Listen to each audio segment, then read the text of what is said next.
ఒక మనిషిని ప్రతీ నెలా ఒక పట్టికలో ఉంచే ప్రపంచమిది. సాయంత్రం అవుతుంటేనే ఈ గోడలు మూసుకుపోతాయి. ఒకవేళ వాళ్లు అలా చెయ్యకపోతే అందరూ చనిపోతారు. అలెక్స్ ఈ ప్రపంచంలోకి కొత్తగా వచ్చినవాడు. అందరూ వాళ్ల పనుల్లో నిమగ్నమై ఉంటారు.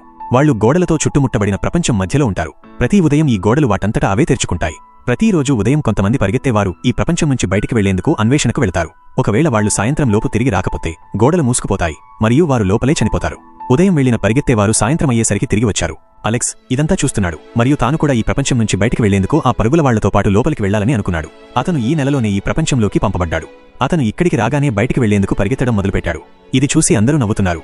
అలెక్స్ ఈ ప్రపంచం నుంచి బయటికి వెళ్లాలనుకున్నాడు. అప్పుడే అతనికి ఒక పరిగెత్తేవాడు తగిలాడు. అతను ఒకసారి దాని లోపల పరిగెత్తడానికి వెళ్లాడు. అలెక్స్ గోడల దగ్గరికి వచ్చి లోపలికి వెళ్లేందుకు అనుమతి అడిగాడు. కానీ సాయంత్రం వేళలో తలుపు మూసుకుపోబోతోంది. అందుకే అందరూ అతన్ని ఆపుతున్నారు.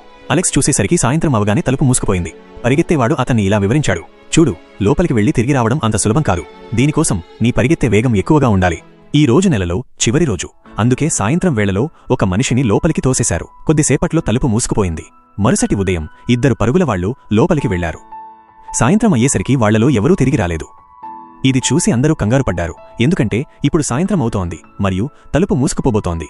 అప్పుడే అలెక్స్ చూశాడు. వాళ్లు వచ్చారు. ఒక పరిగెత్తేవాడు అలసటతో స్పృహ తప్పి పడిపోయాడు. తలుపు వేగంగా మూసుకుపోతోంది. ఒకవేళ వాళ్లు చేరుకోకపోతే అక్కడే చనిపోతారు. అలెక్స్ ఇది చూసినప్పుడు తలుపు మూసుకునే లోపు లోపలికి దూరాడు. పరుగులవాడు, నువ్వు ఎందుకు వచ్చావు? మేము చనిపోతాం, మాతో పాటు నువ్వు కూడా చనిపోతావు అని చెప్పి వివరించాడు.